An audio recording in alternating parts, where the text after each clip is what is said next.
Yo, what up, YouTube? How y'all doing? It's your boy Ryder back with another one, y'all. We at the ports, we getting some money. How's everybody doing? I hope everybody's well. I got a quick little video for y'all. What's going on with these trucking rates? This shit is crazy right now. Do you guys really think that trucking is going to its downfall? Do you guys think trucking is dead? Well, what do you guys think about everything that's going on in the industry right now? Because the rates is hella low. And supposedly in 25 days, we're supposed to be running out of diesel fuel or whatever. And the rates is getting lower and lower.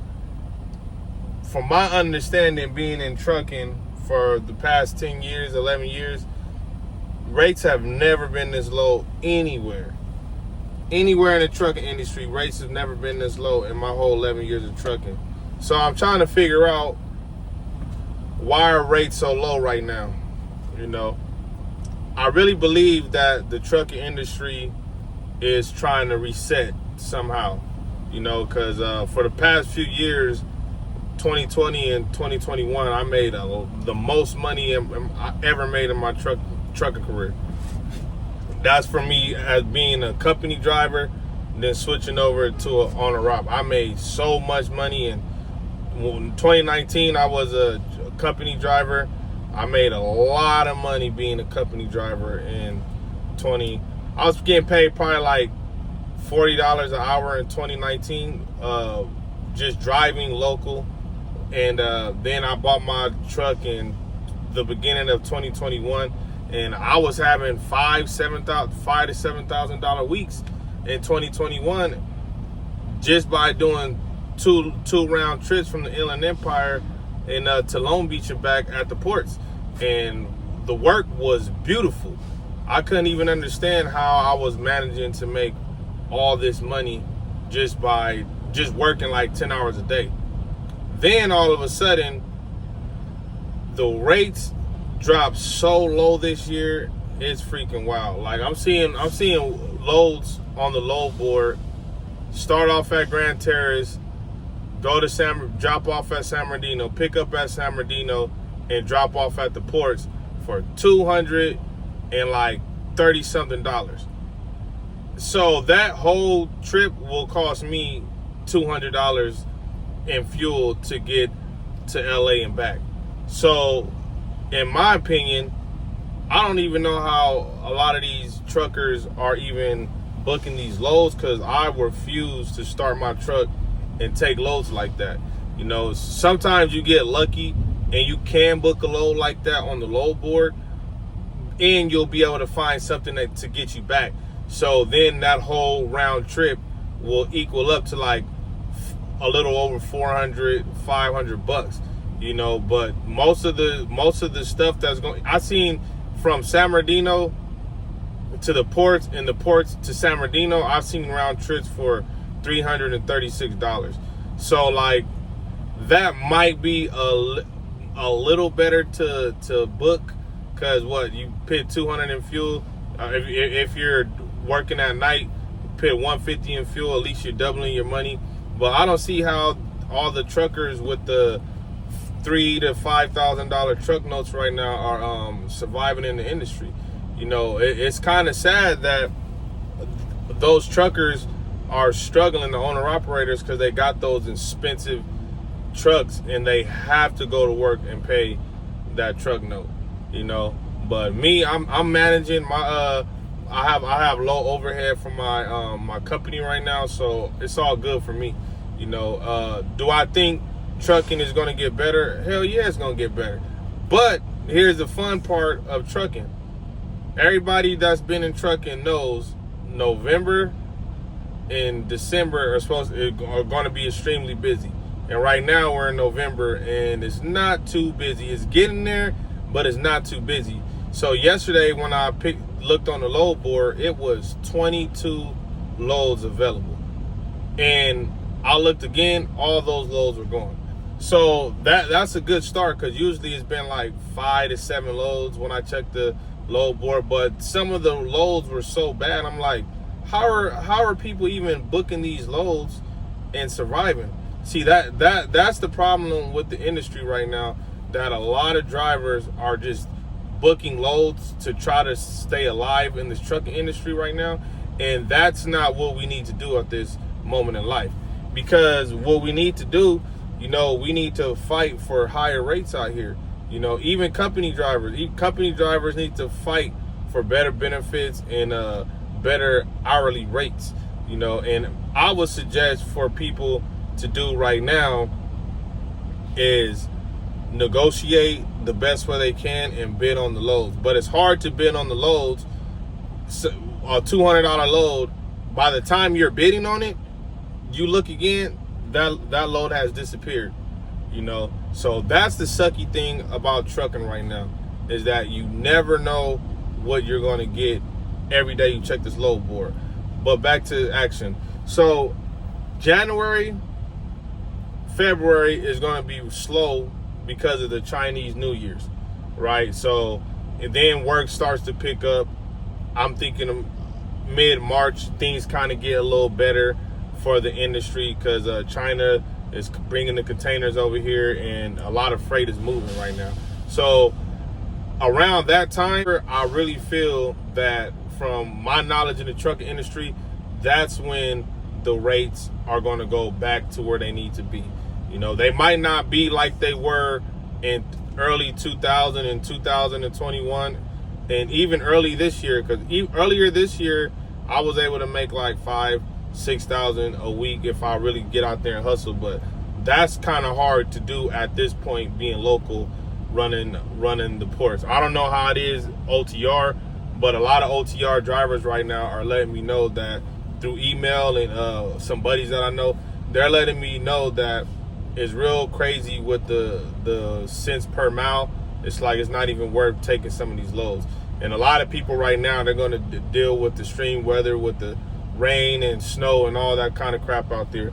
But for Southern California, it's like, it's wild, because this is the mecca of trucking, Southern California. This is where everything comes to for ships, and it gets spread out the country.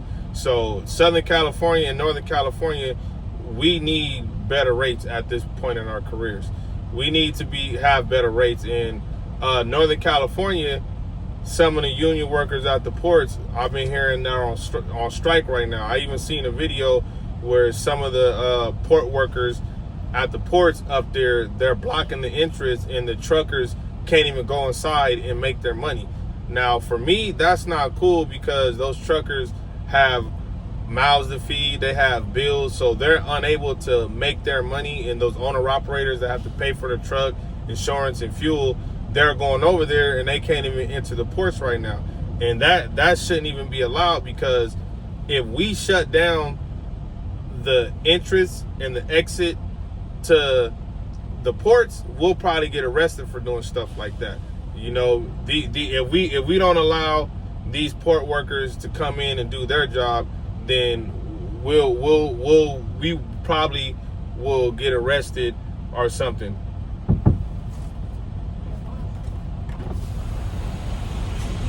I can go that way because I don't need a speaker, because I swapped it. My company give me a road chassis. Oh, okay, cool. Yeah, I'm pulling up right now, so you just want to go around me? Oh, okay, I can go? Yeah. Thank you.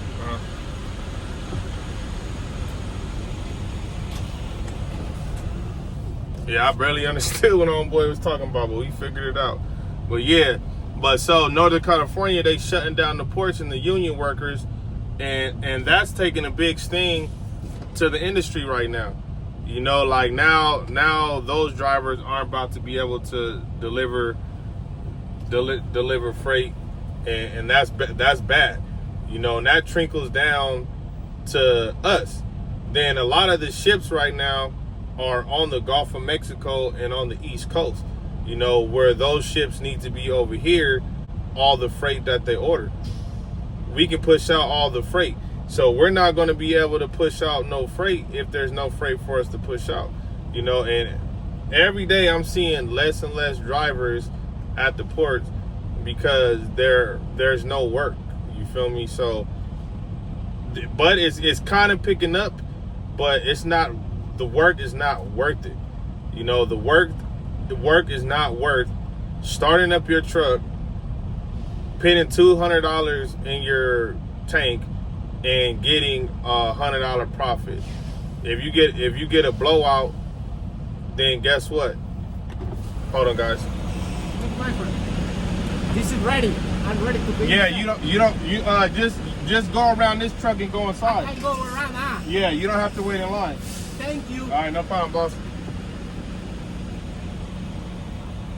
Yeah, so it's gonna be, hopefully things get better, because ever since like 2 weeks ago, I've been seeing loads on the load boards every single day. But it's like, do you really want to pick these loads? I'm not taking them. I'm not doing it, because it's not worth it for my business. You know, if I get a flat tire taking a load, it's gonna cost me $700-800 for somebody to come out and fix that load on the side of the freeway. You know, and the prices, I don't know if you guys understand this, but the prices of tires right now are ridiculous for brand new tires.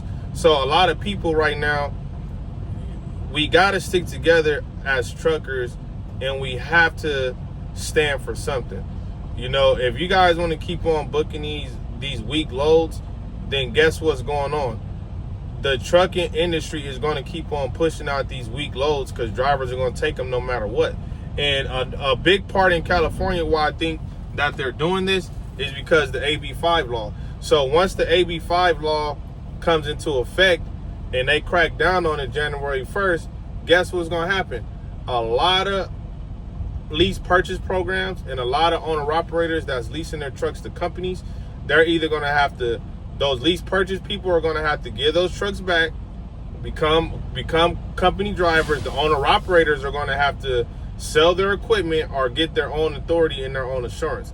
And I advise all owner operators that have their own trucks to go get your authority. So you go get your authority and get your insurance, and you can still make good money and do what you need to do. To all my lease purchase guys out there, if you're not ready to buy a truck right now, still go get your authority, your permits, everything in order, and let your authority mature. Then when you're ready to buy a truck, that's what you do. Because me personally, it took me 6 months working 6 days a week, 14-hour days, to save up to be able to go put my down payment on my truck and pay for all my permits and everything to get the ball rolling. I worked hard for 6 months. Then I finally was able to buy my truck. It's not gonna happen overnight. You just gotta learn how to stack money up and save. You know what I'm saying? And I know it sucks right now, but I'm hearing all over from company drivers, lease purchase, owner operators that it's bad. Even for major companies, work is slowing down. But I think what they're trying to do, excuse me, phone ringing, y'all, let me turn this off. I think what they're trying to do, they know that all the lease purchase and the owner operators that's leasing their trucks to companies in California, they know that those drivers in particularly need more money than everybody else, because once January 1st comes, they're not going to be able to operate anymore. You know, so that's the messed up thing about what's going on right now. So they're taking advantage of those guys, and those guys are going to, if you're leasing a truck right now, you're starting off negative each week. So you got the truck payment, insurance, reserve, and whatever else they tax you with. That's already negative before you even start your week. Then the first 2 days of working, of course, that's supposed to go immediately to the truck. Then the third day, you that's for the gas. Then the next 2 days is going to be for your pocket. So those guys don't have no choice but to take whatever kind of work is out there and whatever kind of rate, because their time is ticking, and they have to hustle up all the money before January 1st and the shutdown begins. You know, because once January 1st hits, boom, they're cutting those drivers off, taking trucks back and doing whatever. And to me, I think it should be illegal, because what about all the drivers that have a lease purchase program for 5-7 year deals, terms, I mean, and so you mean to tell me that those guys have to turn their trucks in when they've been paying on their trucks for 2-3 years? Now they got to give their truck back to the company. You know, like that's kind of messed up, because they've been working all this time and been working towards buying the truck from the company. But that company, those companies, a lot of companies will not, okay, well, you leased the truck, we're not going to work deals out for you, give us our truck back. Because I even been in situations when I was a lease purchase driver, and I was working with a company for 4 years, and guess what happened? It didn't work out for the company. I gave the truck back. They didn't give me no money back for all the money that I invested into the truck. I just had to get the truck back and walk away from the lease. And to me, it was a cool deal, because I got to make my money. But at the same time, if I would have bought a truck and I would have been paying that money towards the truck, I would have had a truck paid off already. You know, so that's the messed up thing about how the industry treats the drivers. They don't care about us, you know. But we got to figure out, guys, what we need to do to win in this situation. And I do not think the trucking industry is dead right now. I don't believe that it's dead.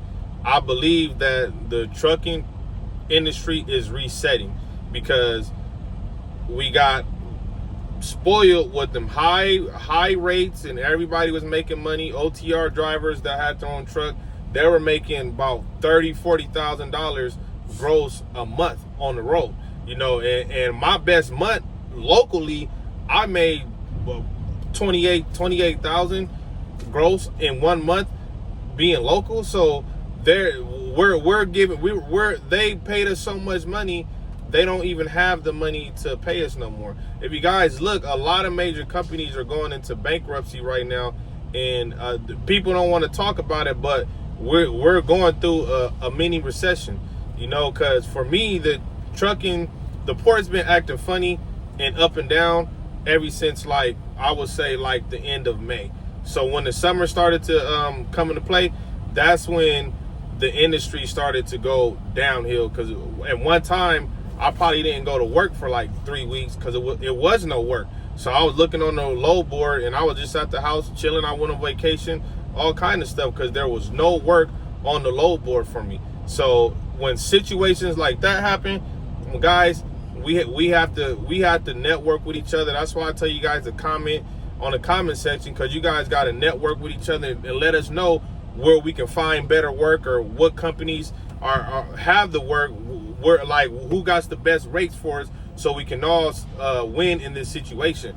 You know, this is a positive channel, and I want you guys to learn a lot from me when it comes to these ports.